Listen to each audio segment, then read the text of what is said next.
कई horror story सुनी होंगी, लेकिन इस हॉरर रियल स्टोरी को सुनकर शायद आप फिर कभी कोई डॉल नहीं खरीदेंगे। ये कहानी दुनिया के सबसे पॉपुलर हॉरर लेजेंड्स में से एक एनाबेल डॉल की सच्ची कहानी पर बेस्ड है। ये कहानी है 1970 में, जब नर्स की स्टडी कर रही डोना को उसकी माँ ने एक एंटीक डॉल गिफ्ट करी। डोना को बचपन से ही खिलौने का बहुत शौक था और इसलिए वह कॉलेज में होने के बावजूद डॉल्स के साथ खेलना पसंद करती थी। नर्सिंग की स्टडी के दौरान डोना अपनी रूममेट एंजी के साथ एक अपार्टमेंट में रहती थी। डोना अपनी माँ के गिफ्ट से बहुत खुश थी। वो कॉलेज से वापस आकर उसी डॉल से बहुत सारी बातें करती और अपने साथ ही बेड पर उसे सुला भी देती।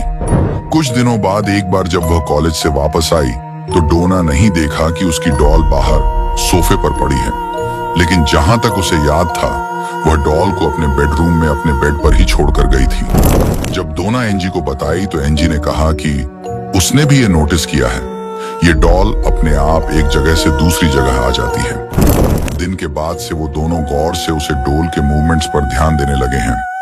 जब भी वो दोनों घर आते डॉल की पोजीशन बदली होती थी। वो लोग कॉलेज जाने से पहले डॉल को किसी रूम में रखते और वापस आकर देखते तो वो किसी और ही रूम में होती थी। धीरे धीरे यह चीज बढ़ती गई और कुछ दिनों बाद यह घटनाएं और भी डरावनी होने लगी। एक रात डोना डॉल को अपने रूम की चेयर पर रखकर अपने बेड पर सोने गई। देर रात उसे कुछ सुनाई दी जिससे उसकी नींद टूट गई। जब उसने हल्की सी आंख खोली तो उसे ऐसा लगा जैसे उसे डॉल ने अपनी गर्दन घुमाई। एकदम से उसकी घूरती हुई आंखों से डोना को बहुत डर लगा। वह तुरंत उठ खड़ी हुई और उसे डॉल को बाहर सोफे पर रखकर वापस सोने आ गई। कुछ दिन बाद घर में ऐसी अनयूजुअल घटनाएं बढ़ने लगी। फिर कुछ दिन बाद डोना कॉलेज से वापस आए तो उन्होंने देखा कि अपार्टमेंट की कॉरिडोर में बहुत सारे पेपर्स पड़े जिस पर किसी बच्चे की हैंडराइटिंग में लिखा था हेल्प मी, और कॉरिडोर के एंड पर डोना की डॉल थी जो एनजी के रूम के दरवाजे से सटी हुई थी। वह डोना पेपर्स पढ़कर काफी घबरा गई। डोना जब उसे डॉल के पास गई तो उसकी आंखें फटी की फटी रह गई। उस डॉल के चेहरे पर खून लगा हुआ था और उसके बाल खून से लटपट। इस घटना के तुरंत बाद ही उन्होंने चर्च के प्रीस्ट को बुला लिया जिसने बताया कि वो डॉल पोसेस्ड है, यानी उसे डॉल के अंदर एक आत्मा है। जब उस प्रीस्ट ने उस आत्मा से बात करी तो आत्मा ने बताया कि वो एक 7 साल की बच्ची है जिसका नाम है एनाबेल हिगिंस और उसकी मौत डोना और एनजी के अपार्टमेंट के नीचे एक रोड एक्सीडेंट में हुई थी। एनाबेल ने यह भी बताया कि वो डोना और एनजी के साथ सेफ फील करती है और वो उनके पास ही रहना चाहती है।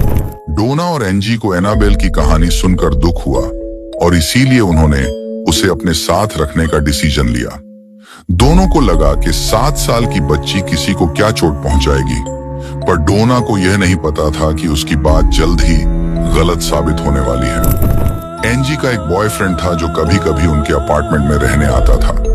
उसने कहा कि वो डॉल शुरू से ही बहुत अजीब लगती है और डोना और एनजी को उस डॉल को अपने साथ नहीं रखना चाहिए, पर वो दोनों नहीं माने। एक रात सोते हुए जब लू की आंख खुली तो लू ने फील किया कि वो अपने शरीर को हिला नहीं पा रहा था। वो घबरा गया और उसे एक छोटी बच्ची की हंसी सुनाई दी। उसने जब नीचे अपने पैरों की तरफ देखा तो उसे एनाबेल डॉल दिखी जो उसके देखते ही उसकी छाती पर आके बैठ गई और उसका गला घुटना शुरू हो गया। लू इतना डर गया था कि वो बेहोश हो गया। अगले दिन जब उससे होश आया तो देखा कि एनाबेल तो अपने रूम में ही है। उसे समझ नहीं आ रहा था कि जो रात को उसने एक्सपीरियंस किया वो एक भयानक सपना था या फिर असलियत में ऐसा कुछ हुआ था। लू और एनजी अपार्टमेंट में अकेले थे। तभी अचानक डोना के कमरे से उन्हें किसी चीज के बहुत जोर से गिरने की आवाज आई। उस अपार्टमेंट में शायद कोई चोर घुस आया है, लेकिन वो रूम तो एकदम खाली था। वहां बस एनाबेल डॉल थी तो फर्श पर पड़ी थी। लू को एक छोटी लड़की की हंसी सुनाई दी। वो वही हंसी थी जो कल रात उसने शायद अपने सपने में सुनी थी। उसे लगा उसके पीछे कोई है और जब वो पीछे मुड़ा तो वहां कोई नहीं था। अचानक लू के सीने में बहुत तेज दर्द शुरू हुआ और जब उसने अपनी छाती कुछ हुआ तो वहां से खून बह रहा था।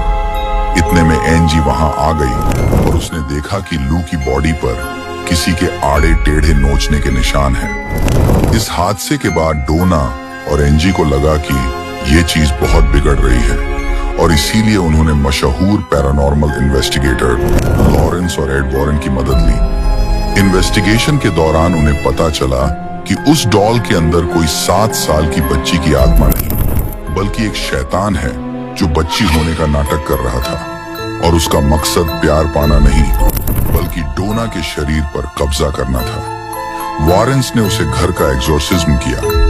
डोना और एंजी से वो डॉल लेकर वहां से चले गए। उस दिन के बाद से डोना, एंजी और लू के साथ कभी ऐसा कोई हादसा नहीं घटा। एड और लॉरेंस के म्यूजियम में रखी एनाबेल डॉल की पूरी कहानी दिल दहला देने वाली कई सच्ची कहानियों में से एक है। जब एक नर्सिंग स्टूडेंट डोना के अपार्टमेंट में एनाबेल डॉल को पहली बार देखा तो उन्हें उसे डॉल के आसपास एक अजीब शक्ति महसूस हुई। उसे डॉल से परेशान हुए डोना, एंजी और लू ने अपने साथ हुई सारी घटनाओं के बारे में उन्हें बताया। सब कुछ जानने के बाद एड और लोरेन ने उसे डॉल को पूरी तरह से इन्वेस्टिगेट करना शुरू किया। उन्हें पता चला कि उस डॉल के अंदर एक शैतान है जो 7 साल की बच्ची एनाबेल हिगिंस की आत्मा होने का नाटक कर रहा था और उसका मकसद एक ह्यूमन बॉडी पर कब्जा करना था। एनाबेल की वजह से किसी और को कोई परेशानी ना हो, इसलिए वह उसे डॉल को अपने साथ लेकर घर के लिए निकल गए। एड ने उसे डॉल को कार के बैक सीट पर रखा था। घर के रास्ते में उन दोनों को एक अजीब सी बेचैनी महसूस हो रही थी। कभी कार की स्टीयरिंग तो कभी ब्रेक्स काम करना बंद कर देते हैं। इतना ही नहीं, एक जगह पहुंचकर उनकी कार बुरी तरह डिसबैलेंस होने लगी। उन दोनों को यकीन था कि यह सब एनाबेल की वजह से ही हो रहा है। कार रोककर एनाबेल पर होली वाटर छिड़का, जिसके बाद कार ठीक से चलने लगी और वह दोनों सेफली घर भी पहुंच गए। शुरुआत के कुछ दिनों में उन्होंने ये नोटिस किया कि एनाबेल अपने आप ही घर के दूसरे कमरे में पहुंच जाती थी, कभी हॉल में, कभी किचन में, तो कभी उनकी बेटी के कमरे में। एक बार हॉल में बैठी लोरेन की निगाह अपनी बेटी के कमरे की ओर गई। उसने देखा कि वो एक छोटी सी लड़की से बात कर रही है और एनाबेल डॉल उसके पास वाली चेयर पर पड़ी है कि उस डॉल ने अपनी गर्दन घुमा के लोरेन को देखा। अचानक से कमरे का दरवाजा बहुत जोर से बंद हो गया। लोरेन भागते हुए गई कमरे तक, लेकिन दरवाजा अंदर से लॉक हो चुका था। लोरेन ने कुछ छंट किया और वह दरवाजा खुल गया। वो जब अंदर पहुंची तो उसने देखा कि उसकी बेटी बेहोश हो चुकी थी और एनाबेल डॉल नीचे फर्श पर गिरी पड़ी थी। यह देखकर वह बहुत डर गई। जब उसकी बेटी को होश आया तब उसने बताया कि वो एनाबेल नाम की एक लड़की से बात कर रही थी। फिर अचानक उसे चक्कर आए और वो बेहोश हो गई। उस रात एड के साथ भी कुछ बहुत अजीब हुआ। एड अपने कमरे में सो रहा था जब उसे किसी छोटी बच्ची के हंसने की आवाज आई। से वह आवाज किचन से आ रही थी। एड जब अपने बेडरूम से निकलकर वहां पहुंचा तो उसने देखा कि एक बहुत छोटी सी लड़की फ्रिज के पास बैठी है और वो एड को देखते ही पर्दे के पीछे जाकर छुप गई। एड को पर्दे से बस उसकी परछाई दिख रही थी और पर्दे के नीचे उसके पैर। एड को ऐसा लग रहा था कि उसे परछाई में उसे लड़की के हाथ में एक डोल है। एड अपने हाथ में होली वाटर लेकर जैसे ही उसे पर्दे के पास गया, वैसे ही पीछे से उसके कंधे पर किसी ने हाथ रखा, जिससे वो चिल्ला उठा। पीछे मुड़ने पर वहां लोरेन खड़ी थी, उसे किचन में देखने आई थी। एड ने दोबारा पर्दे की तरफ देखा तो वहां कोई नहीं था। वॉरेंस ने अगले दिन ही चर्च से डॉल का एग्जॉर्सिज्म करने के लिए बुलाया और उस प्रीस्ट ने उसे डॉल को उठाकर उसका मजाक बनाया और उससे कहा, तुम सिर्फ एक डॉल हो और तुम किसी को चोट नहीं पहुंचा सकती। एड ने प्रीस्ट को बोला कि उन्हें ये बात नहीं बोलनी चाहिए थी, क्योंकि एड का मानना था कि ये बात बोलकर उस एनाबेल को गुस्सा दिला दिया था। कुछ घंटे बाद एड को फोन आया और उसे पता चला कि वो प्रीस्ट एक भयानक रोड एक्सीडेंट से मरते मरते बचा। इस इंसिडेंट के बाद वॉरेंस ने एनाबेल डॉल के लिए एक स्पेशल डॉल केस बनवाया और उसे अपने एकॉल्ट म्यूजियम में रखवा दिया।